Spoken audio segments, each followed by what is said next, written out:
Hey guys, today in WUATU I'm going to talk about the Saviour sword, which is new chase unique item that only drops from Sirus at awakening level 8. This time, rather than talking about builds, I'm gonna talk about interesting interactions with attack skills and some other unique items. Because Saviour sword came out in Metamorph League, there is a chance that later some of its interactions may change, so if you're watching this after the Metamorph League, check with the description if there are any changes.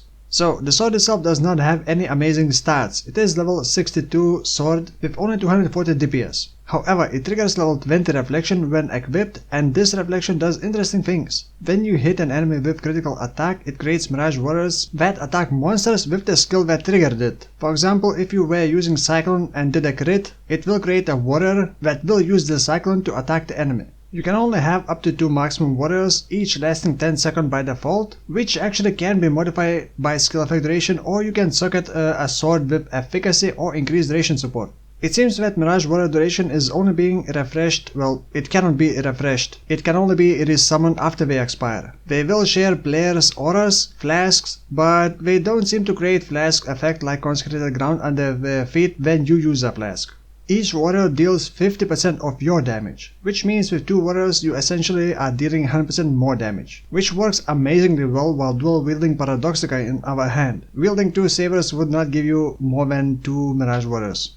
Now I'm going to show some interesting skill mechanics that you can do with the Saviour. I will not show skills that do not have like any special things, for example Heavy Strike or Smite, because we just work the way it would work on a player. First of all, shield skills will not trigger them. This includes Shield Charge and Spectral Shield Throw. However, Riposte and Reckoning and Vengeance will trigger Mirage Warriors, but it is hard to tell if those Mirage Warriors actually trigger those skills, because it's hard to force enemies to attack them instead of me. I would assume they don't trigger them based on our testing results. Herald of Purity and Herald of Agony are not being triggered by Mirage Warriors. I was also told that their attacks do not proc Holy Relics Novas.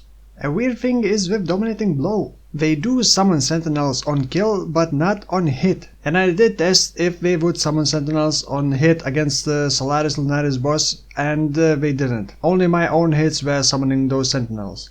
While Mirage Warriors are not minions, but for some reason you can use Convocation to summon them to you, which may be a bug and may be changed in the future. Minion damage support or Infernal Legion support inside the weapon does not do anything. Linking those supports to main skill also does nothing. But like I mentioned, you can still socket sword with efficacy and increased duration support. Other skills that I tested are Charge Dash. They do channel, but they only stop channeling if they kill a monster that they were targeting. Blade Flurry works just like Charge Dash. They target and channel at the enemy even if the Blade Flurry could not reach the target, and they do not release it until target is dead. Flicker Strike. They do not consume your charges. Blood Rage, for example, does not give them Frenzy Charge on kill, so I'm not sure if they can consume their own charges, which we can generate through other means like Victario Shattering Shield or Flicker Strike itself. Static Strike. It does seem like they proc their own beams, which can potentially be amazing for the clear speed and for single target. Bladestorm. They do change stance as soon as you do, and it does seem like each Mirage Warrior can create their own Bladestorms, giving you a total of 9 Bladestorms or 12 if you have a helmet enchantment. Lancing Steel and Shattering Steel works just the way it would work on a player. Same goes for Spectral Throw, which is actually going to be my next build video.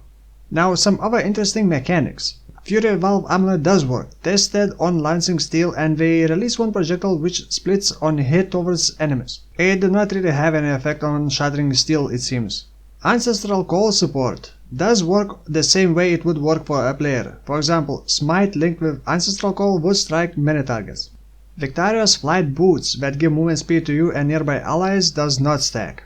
Victario's Shattering Shield does generate charges to allies when Mirage Warriors hit monsters. Warrior's Legacy Ring does work, but both you and they have to move to be able to trigger it again, which makes this unique pretty bad. However, it may work on Flicker Strike, it's really hard to tell. Cast Shattering and Cast on Melee Kill did not work, so I assume Cast on Crit also did not work. Cast Socketed Spell when you use a skill probably also doesn't work, because normally minions and totems can never proc any special skills. If I haven't mentioned some skill, it is probably because it works just the way it would work for a player. If you got any questions about other mechanics, ask in the comments and I will reply as soon as possible. And if you discover something new, I will update the description with new information. Or I may mention more testing results in the Spectral Pro build video. Also, comment below which unique should I talk about next. It is pretty hard to choose which one to do next, so maybe I will do a poll either on Twitter or on YouTube. So follow me on Twitter. And also, if you are new here, subscribe and maybe come hang out in my stream. We got some good music. I stream every day from around 11 AM until 6 PM Europe time zone. So that's it for now. Thank you for watching and I will see you next time.